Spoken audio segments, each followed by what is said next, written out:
ಸಹಜವಾಗಿ ಪ್ರವೇಶಿಸಲು ಅಸಾಧ್ಯವಾದ ಈ ದಟ್ಟ ಕಾಡಾರಣ್ಯದಲ್ಲಿ ಸ್ತ್ರೀಯರು ನನ್ನ ದರ್ಶನಾಪೇಕ್ಷಿತರಾಗಿ ಬಂದಿರುವರೆ. ಲೇ ಮಗನ, ಮೊದ್ಲ ನೀನು ಹುಲಿಗಿಲಿ ಎದುರಿಗೆ ಬಂದ್ರ ಸುಮ್ ನಿತ್ಕೊಳ್ಳಲಿ. ನೋಡ್ರಪ್ಪ ಬ್ಯಾಡ್ರ ಮಕ್ಕಳ, ನಿಮ್ಮನ್ನೆಲ್ಲ ವೀರಾವೇಶದಿಂದ ಗೊಳ್ಸಕ ನಮ್ಮ ದುರ್ಗೆ ಲಾವಣಿ ಪದಾರ್ಥ ಕೇಳ್ರಪ್ಪ. ಬನ್ನಿರಿ ಬನ್ನಿರಿ ಬನ್ನಿರಿ ಬನ್ನಿರಿ ಬನ್ನಿರಿ ಬನ್ನಿರಿ ಬನ್ನಿರಿ, ಹುಲಿಗಳನ್ನು ಕಾಡು ಮೃಗಗಳನ್ನು ಹೋರಾಡಲು ನೀವು ಬನ್ನಿ. ಬನ್ನಿರಿ ಬನ್ನಿರಿ ಬನ್ನಿರಿ ಬನ್ನಿರಿ, ಎಲ್ಲರೂ ಬನ್ನಿರಿ ಬನ್ನಿರಿ, ನಮ್ಮ ಸ್ನೇಹಿತರೆಲ್ಲರೂ ಕೂಡಿ ಓಡೋಡಿಸೋಣ ಕಾಡುಗಳಲ್ಲಿರುವ ಪ್ರಾಣಿಗಳನ್ನ ಕಾಡಿಗೆ ಹಟ್ಟೋಣ, ಪ್ರಾಣಿಗಳನ್ನ ಕಾಡಿಗೆ ಹಟ್ಟು ಬಿಡ ಬರ್ರಿ ಪಯ್ಯಪ್ಪ.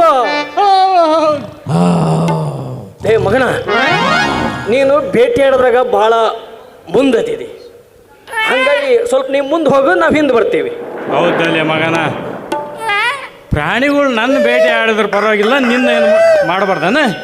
ಅಲ್ಲೋ, ನೀನೆಲ್ಲ ಚಾಣಾಕ್ಷಿದೀಯಪ್ಪ, ಅದಕ್ಕೆ ಅಂದ್ರೆ ನಾವು ಮುಂದೆ ಹೋದ್ರೆ ನಮ್ಮ ನಾವು ಹುರಿತಿರ್ಬೇಕು, ಇವ್ ಮಗ ಪಚ್ಚಾಳಿ ಮನೆ ಓಡಿ ಹೋಗಿರ್ಬೇಕು. ಹೆಂಗೈತ್ ನೋಡಿ ಒಂದು ಐಡಿಯಾ. ಹರಿಶ್ಚಂದ್ರ ಮಹಾಪ್ರಭು, ಕಾಡಂದಿಗಳು ನಮ್ಮ ಬೆನ್ನತ್ತೆವು, ಕಾಪಾಡ್ರಿ ಕಾಪಾಡ್ರಿ ಕಾಪಾಡ್ರಿ ಕಾಪಾಡ್ರಿ. ನಡಿಯ ಮಗನ, ಮುಂದೆ ಹೋಗ, ನಡಿ, ನೀ ನಡಿ. ಹರ ಹರ ಮಹಾದೇವ್, ಹರ ಹರ ಮಹಾದೇವ್, ಹರ ಹರ ಮಹಾದೇವ್.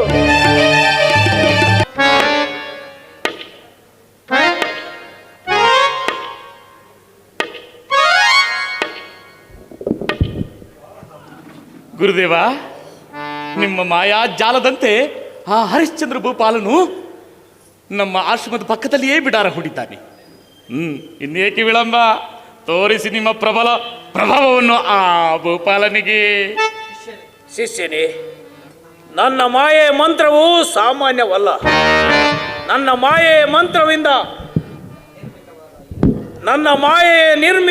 ಮಾಯೆಯಿಂದ ನಿರ್ಮಿತವಾದ ಕಾಡ ಹಂದಿಯು ಹರಿಶ್ಚಂದ್ರ ಭೂಪಾಲನನ್ನು ವಂಚಿಸಿ ನನ್ನ ಇಚ್ಛಿತ ಸ್ಥಳಕ್ಕೆ ತಂದು ತಲುಪಿಸಿತು. ಇನ್ನು ಅವಲೋಕಿಸು ನನ್ನ ಮುಂದಿನ ತಂತ್ರವನ್ನು. ಓಂ ಭವತಿ ಪ್ರತ್ಯಕ್ಷಂ ಭವತು, ಓಂ ಭವತಿ ಪ್ರತ್ಯಕ್ಷಂ ಭಾರ್ಯ ಪ್ರತ್ಯಕ್ಷಂ ಭವತು.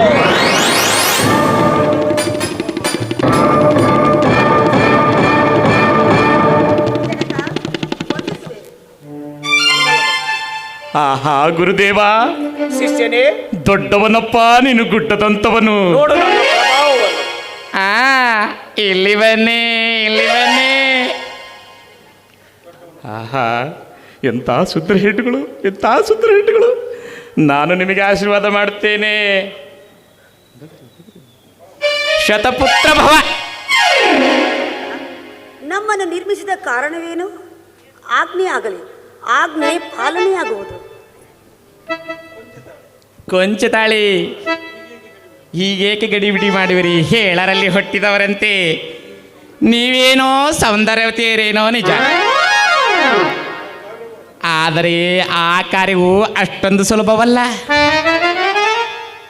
ಗುರುದೇವ, ಇವರು ಲಾವಣ್ಯವತಿಯರೇನೋ ನಿಜ, ಆದರೆ ಹರಿಶ್ಚಂದ್ರನನ್ನು ಸೋಲಿಸುವಷ್ಟು ಕಲಾ ನೈಪುಣ್ಯತೆ ಇವರಲ್ಲಾದರೂ ಹೇರಿದೆ. ಗುರುವೇ, ನೀವು ನಿಶ್ಚಿಂತೆಯಿಂದಿರಿ. ಯಾಕೆಂದರೆ ನಮ್ಮ ಈ ಕಲಾ ನೃತ್ಯ ನೈಪುಣ್ಯದಿಂದ ಕಪ್ಪು ಕಂಠಿಯ ಕೇಸರವೇ ಕಾಮನ ಕೇಳಿಯಾಗಿ ಪರಿಣಮಿಸುವುದು. ಅಂದಾಗ ಹುಲು ಮನುಜನ ವೈರಾಗ್ಯವೆಷ್ಟರ ಮಾತು. ಹಗಣಗೆತ್ತೀರಿ, ಇಲ್ಲಿ ಕೇಳಿ. ಹರಿಶ್ಚಂದ್ರನನ್ನು ನಿಮ್ಮ ಜಾಲದಲ್ಲಿ ಬೀಳಿಸಿಕೊಳ್ಳುವುದು ಅಷ್ಟೊಂದು ಸುಲಭ ಸಂಗತಿ ಅಲ್ಲ. ಅದಕ್ಕೆ ದಿವ್ಯ ಕಲಾ ನೈಪುಣ್ಯವೂ ಬೇಕು. ಆಮೇಲೆ ಅವಮಾನ ಹೊಂದಿ ಅವಕಳೆಯಿಂದ ಚಪ್ಪಾಳೆ ಬಾರಿಸುತ್ತಾ ಬರಬೇಕಾದೀತು. ಇಲ್ಲಿ ಮೊದಲೊಂದು ಸಾರಿ ಗುರುಗಳ ಸಮ್ಮುಖದಲ್ಲಿ ತೋರಿಸಿ ನಿಮ್ಮ ಚಮತ್ಕಾರವನ್ನ, ಆಮೇಲೆ ನೋಡಿದರೆ ಆಯಿತು. ಸಖಿ, ಹೀಗೆ ಬಾ. ತಂದೆಯವರ ಮುಂದೆ ನಮ್ಮ ಕಲಾ ನೈಪುಣ್ಯವನ್ನು ಪ್ರದರ್ಶಿಸಿ ಅವರ ಆಶೀರ್ವಾದ ಪಡೆದು ಮುಂದಿನ ಕಾರ್ಯಕ್ಕೆ ಅಣಿಯಾಗುತ್ತೆ.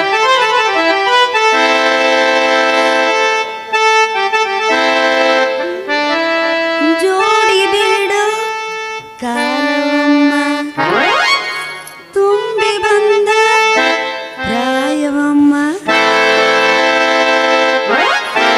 ಜೋಡಿ ಬೇಡ ಕಾಲವಮ್ಮ ತುಂಬಿ ಬಂದ ಪ್ರಾಯವಮ್ಮ ಹೆಣ್ಣು ಗಂಡ ಗಂಡು ಹೆಣ್ಣು ಹುಡುಕಿ ಕೂಡೋ ಸಮಯವಮ್ಮ ಹೆಣ್ಣು ಗಂಡ ಗಂಡು ಹೆಣ್ಣ ಹುಡುಕಿ ಕೂಡೋ ಸಮಯವಮ್ಮ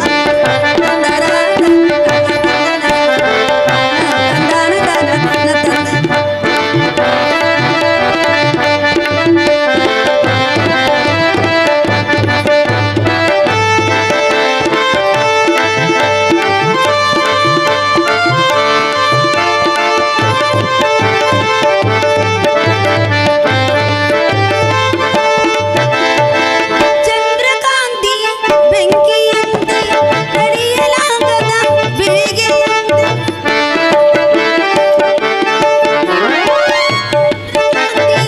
ಬೆಂಕಿಯಂತೆ ತಡೆಯಲಾಗದ ಬೇಗೆಯಂತೆ ಒಂಟಿ ಬದುಕು ಬೇಡವಂತೆ ಒಂಟಿ ಬದುಕು ಬೇಡವಂತೆ ನೆಂಟ ಬರಬೇಕಂತೆ ಬೇಕಂತೆ ಹೆಣ್ಣು ಗಂಡ ಗಂಡು ಹೆಣ್ಣ ಸಮಯವಮ್ಮ ಹೆಣ್ಣು ಗಂಡ ಗಂಡು ಹೆಣ್ಣ ಹುಡುಕಿ ಕೂಡೋ ಸಮಯವಮ್ಮ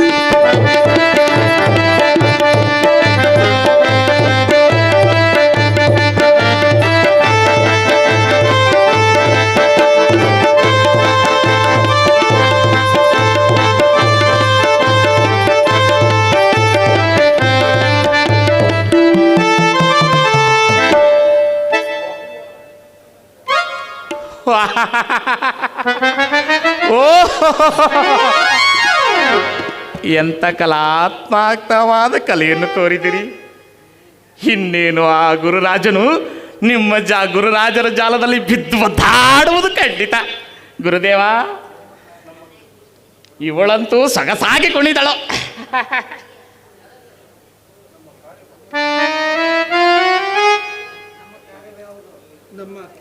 ಗುರುವೇ, ನಮ್ಮ ಕಾರ್ಯವ್ಯಾವುದು ಮದನನ್ನು ತಿಳಿ ಹೇಳಿಬಿಡಿ. ಈ ಕ್ಷಣದಲ್ಲೂ ಹೊರಟು ಹೋಗ್ತೇವೆ. ಈ ಕ್ಷಣದಲ್ಲಿ ಹೊರಡುವೆನೆಂದರೆ ಅದು ಅಷ್ಟು ಸುಲಭ ಅಲ್ಲ. ಗುರುದೇವ, ನನ್ನದೊಂದು ಸೂಕ್ತ ವಿಚಾರ. ಅದೇನು? ಇವರೀರ್ವರಲ್ಲಿ ಓರೋಳನ್ನೇ ಮಾತ್ರ ಆ ಹರಿಶ್ಚಂದ್ರನ ಬಳಿಯಲ್ಲಿ ಕಳಿಸಿದರೆ ಸಾಕು, ನಮ್ಮ ಕಾರ್ಯವನ್ನು ಪೂರೈಸಿಕೊಂಡು ಬರುವಳು. ಆದರೆ ಅವಳನ್ನು ನಮ್ಮ ಆಶ್ರಮಕ್ಕೆ ಕಳಿಸಿಬಿಡಿ. ಆಶ್ರಮಕ್ಕೆ ತಕೋ? ಅಯ್ಯೋ ಅಯ್ಯೋ ಗುರುದೇವ, ಆಶ್ರಮದಲ್ಲಿರುವ ವಿದ್ಯಾರ್ಥಿಗಳ ಮನೋರಂಜನೆಗಾಗಿ ಗುರುದೇವ. ಥೂ ಅವಿವೇಕಿ, ನಿನ್ನಲ್ಲಿ ಕೂಡ ಸ್ತ್ರೀ ವ್ಯಾಮೋಹವು ಆವರಿಸಿತೆ. ಅಯ್ಯೋ ಈಗಲೇ ನಿನಗೆ ಶಾಪ ಕೊಟ್ಟು. ಅಯ್ಯೋ ಗುರುದೇವ, ಗುರುದೇವ, ನನಗೆ ಶಾಪ ಕೊಡುವಿರೇ? ಅಯ್ಯೋ ದೇವ, ನನ್ನಂಥ ಬಾಲಬ್ರಾಹ್ಮಣನಿಗೆ ಶ್ರೀ ವ್ಯಾಮೋಹವೇ. ಶಾಂತಂ ಪಾಪಂ ಶಾಂತ ಪಾಪ. ಗುರುದೇವ, ನಾನು ಇವಳನ್ನು ಇಲ್ಲೇ ಇರಲಿ ಹೇಳಿದ್ದು, ಆಶ್ರಮದಲ್ಲಿ ಓದುತ್ತಿರುವ ವಿದ್ಯಾರ್ಥಿಗಳು ಓದಿ ಓದಿ ಬೇಜಾರಾಗಿರುತ್ತಾರೆ. ಅವರ ಮನೋರಂಜನೆಗಾಗಿ ಹೊರತು ನನ್ನ ಸ್ವಾರ್ಥಕ್ಕಾಗಿ ಅಲ್ಲ ಗುರುದೇವ. ಪರ ಉಪಕಾರ್ಥಂ ಇವರೀರ್ವರ ಶರೀರ ಎಂದ ಶುಭಾಷಿತವನ್ನು ನಾನು ಮನದಟ್ಟು ಮಾಡಿಕೊಂಡಿದ್ದೇನೆ ಗುರುದೇವ. ಛೀ ಪಶುವೆ, ಬಾಯಿ ಮುಚ್ಚು. ರೂಪವತಿಯರೇ, ನಿಮ್ಮನ್ನು ನಿರ್ಮಿಸಿದ ಕಾರಣವೇನೆಂದರೆ ಅಯೋಧ್ಯ ರಾಜ್ಯವನ್ನು ಆಳುವ ಹರಿಶ್ಚಂದ್ರ ಭೂಪಾಲನು ಬೇಟೆಯಾಡುತ್ತಾ ನಮ್ಮ ಆಶ್ರಮದ ಸಮೀಪ ಬಂದು ಬಿಡಾರ ಮಾಡಿರುವುದು. ನೀವು ಆತನ ಬಳಿಗೆ ಹೋಗಿ ಅವನಿಗೆ ನಿಮ್ಮ ಕಲಾ ನೈಪುಣ್ಯವನ್ನು ತೋರಿಸಿ ಅವನನ್ನು ಮೆಚ್ಚಿಸಿ ಕೊಡಲಿಕ್ಕೆ ಬಾರದನ್ನು ಅವನಲ್ಲಿ ಯಾಚಿಸಿ ಅವನನ್ನು ಸತ್ಯಭ್ರಷ್ಟನನ್ನಾಗಿ ಮಾಡಬೇಕು. ತಿಳಿಯಿತೆ? ಇದಕ್ಕೆ ನಿಮ್ಮನ್ನು ನಿರ್ಮಿಸಿದ ಕಾರಣವೂ ಇದೆ.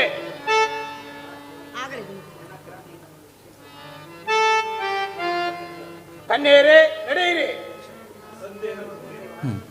ಸಂದೇಹವೇ ಗುರುದೇವ? ನಕ್ಷತ್ರಿಕ, ನನಗೂ ಅಪ್ಪಣೆ ಕೊಟ್ಟರೆ ಇವರ ಜೊತೆಯಲ್ಲಿಯೇ ಹೋಗುತ್ತಿದ್ದೆ. ಆದರೆ ಆದರೆ ಆ ರಾಜನು ಹೇಗೆ ಸತ್ಯಭ್ರಷ್ಟರಾಗುವುದಿಲ್ಲವೋ ಎಂದು ನಾನು ನೋಡುತ್ತಿದ್ದೆ. ಅಯ್ಯೋ ಅಯ್ಯೋ, ಏನು ಮಾಡುವುದು? ಇವರ ಬಳಿಯಲ್ಲಿ ಹೋದರೆ ಇನ್ನೊಂದು ಆವರ್ತಿ ಆದರೂ ಅವರ ನಯೋನ ಮನೋಹರವಾದ ನೃತ್ಯವನ್ನು ನೋಡಬೇಕಾದ ನನ್ನ ನಯನಗಳು ಹಬ್ಬವನ್ನಾದರೂ ಮಾಡುತ್ತಿದ್ದವು. ಅಯ್ಯೋ ಅಯ್ಯೋ ಛೇ. ಗುರುದೇವ, ಆ ರಾಜನು ಹೇಗೆ ಸತ್ಯಭ್ರಷ್ಟನಾಗುವುದಿಲ್ಲವೋ ಎಂದು ನಾನು ನೋಡ್ತಿದ್ದೆ. ಒಂದು ವೇಳೆ ಅವನು ಸತ್ಯಭ್ರಷ್ಟನಾಗುತ್ತಿದ್ದರೆ ಅವನ ಕಿವಿಯನ್ನು ಹಿಡಿದು ದರದರನೆ ಹೇಳುತ್ತಿರ್ತಿದ್ದೆ.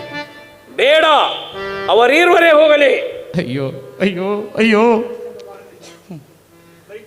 ಆಗಲಿ ಗುರುದೇವ. ನಡೆಯಿರಿ, ಹೋಗೋಣ.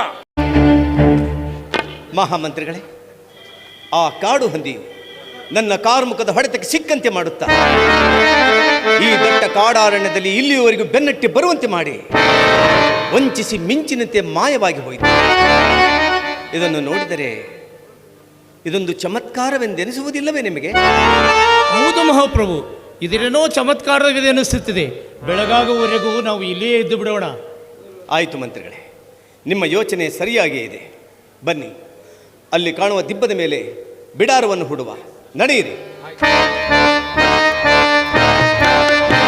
ಮಹಾಮಂತ್ರಿಗಳೇ, ಆ ದಿನ ವಿಶ್ವಾಮಿತ್ರ ಮಹಾಮಂತ್ರಿಗಳು ನನ್ನಲ್ಲಿ ಅಸಂಖ್ಯ ಧನವನ್ನು ಯಾಚಿಸಿ ಪುನಃ ಅದನ್ನು ನನ್ನಲ್ಲಿರಿಸಿ ಹೋದ ಅವರ ಮನದ ಇಂಗಿತವೇ ನನಗೆ ಅರ್ಥವಾಗುತ್ತಿಲ್ಲ.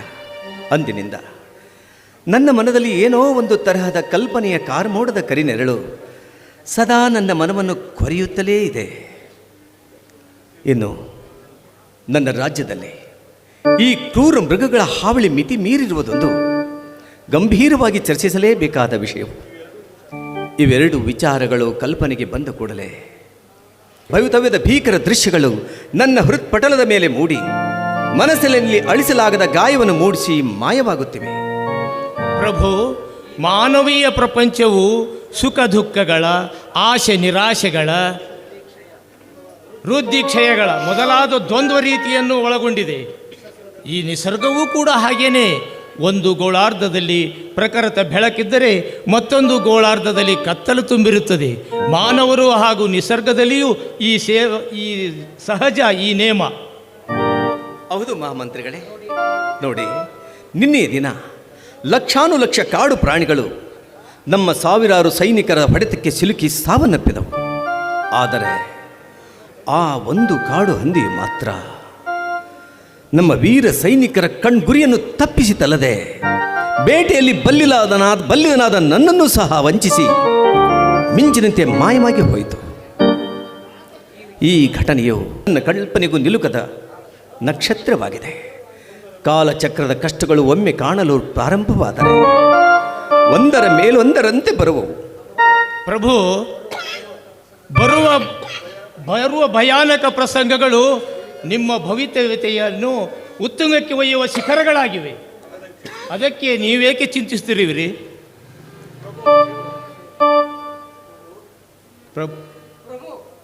ಸ್ತ್ರೀಯರು ತಮ್ಮ ದರ್ಶನಕ್ಕಾಗಿ ಬಂದಿದ್ದಾರೆ. ಏನು? ವೀರ ಪುರುಷನು ಸಹಜವಾಗಿ ಪ್ರವೇಶಿಸಲು ಅಸಾಧ್ಯವಾದ ಈ ದಟ್ಟ ಕಾಡಾರಣ್ಯದಲ್ಲಿ ಸ್ತ್ರೀಯರು ನನ್ನ ದರ್ಶನಾಪೇಕ್ಷಿತರಾಗಿ ಬಂದಿರುವರೆ. ಆಶ್ಚರ್ಯ, ಪರಮಾಶ್ಚರ್ಯ. ಬರಮಾಡು ಅವರನ್ನು.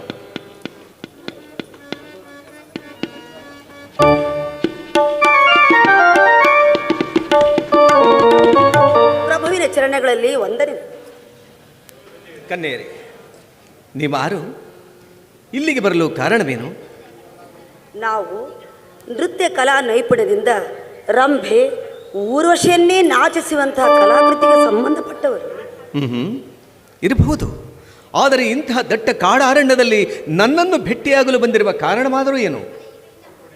ಅಪ್ಪಣೆಯಾದರೆ ನಮ್ಮ ಕಲಾಭಿನಯವನ್ನು ನಿಮ್ಮ ಮುಂದೆ ಪ್ರದರ್ಶಿಸುತ್ತೇವೆ. ಕನ್ಯೆಯರೇ, ನಿಮ್ಮ ನರ್ತನವು ರಾಜದರ್ಬಾರದಲ್ಲಿ ಆಗಿದ್ದರೆ ನಿಮ್ಮ ಒಂದು ನಟನೆಗೆ ಮತ್ತು ಸಾಹಿತ್ಯಕ್ಕೆ, ನರ್ತನಕ್ಕೆ ಬೆಲೆ ಬರುತ್ತಿತ್ತು. ಇಂತಹ ಒಂದು ಕಾಡಲ್ಲಿ ಬಂದು ಇದು ಶೋಭೆ ತರಲಾರದು ಎಂದು ನನ್ನ ಭಾವನೆ. ದೊರೆಗಳೇ, ನೋಡಿ, ನಿಸರ್ಗದತ್ತವಾದ ಈ ಕಲಾಕೃತಿಯು ಕಲೆ, ಸಂಗೀತಾಭಿನಯ, ಇವಕ್ಕೆಲ್ಲ ಇಲ್ಲಿ ಶೋಭೆ ಬರುವುದೇ ವಿನಃ ಕೃತ್ರಿಮ ಕಲಾಕೃತಿಯಿಂದ ಶೋಭಿಸಲ್ಪಟ್ಟ ನಿಮ್ಮ ಆ ಅರಮನೆಯಲ್ಲಿ ಬರಬಹುದೇ? ಅಪ್ಪಣೆಯಾದರೆ ಪ್ರಭುಗಳ ಮನಸ್ಸನ್ನು ಪ್ರಸನ್ನೀಕರಿಸುವೆವು. ಮಹಾಮಂತ್ರಿಗಳೇ, ಇದು ಆ ಕಾಲಚಕ್ರನು ನನಗೆ ಒದಗಿಸಿದ 3ನೇ ಕಲಾಕೃತಿ ಎಂದು ಕಾಣಿಸುತ್ತದೆ. ಆಗಲಿ ಕನ್ಯರೇ, ನಿಮ್ಮಿಷ್ಟದಂತೆಯೇ ಆಗಲಿ. ಸಖಿ, ಬಾಯಿ ಹೀಗೆ ನೋಡು. ನೀನೀಗ ಹೋಗಿ ವಿಷ್ಣುವಿನ ವೇಷವನ್ನು ಧರಿಸು, ನಾನು ಮೋಹಿನಿ ಆಗುವೆನು.